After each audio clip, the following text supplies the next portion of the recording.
Mana qizlar, sizlarga tabiiy vitamin C GMP standartlari bilan mana bunisi 500 dozalik, bunisi 2000 dozalik. Holatingizga qarab olib ichasizlar. Ko'pchilik vitamin C ni boradi, aptekadan askorbinoviy kislota sotib oladi, bolasiga ham olib ichiradi. Bilinglarki, aptekadagi vitamin C tabiiy emas, bu sintetik yo'ldagi vitamin C. Sizlarning уже tishlaringizda ko'pchilikda hozir tishim qonayapti, milklarim shishib ketgan deb aytishadi. Mana shu sababi vitamin C yetishmovchilik. Vitamin C bu постоянный основада ichilishi kerak bo'lgan vitaminlar ichidagi qirolicha vitamin C deyiladi.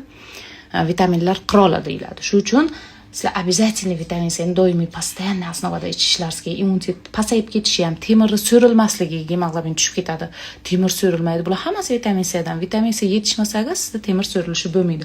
Ruhiy holatingiz o'zgarishi ham, jahldorlik, tushkunlik, depressiyada yuradiganlar hammasida vitamin C yetishmovchilik bo'ladi. Shuning uchun bemalol vitamin C ni shifokor tavsiyasiz olib ichasizlar qizlar.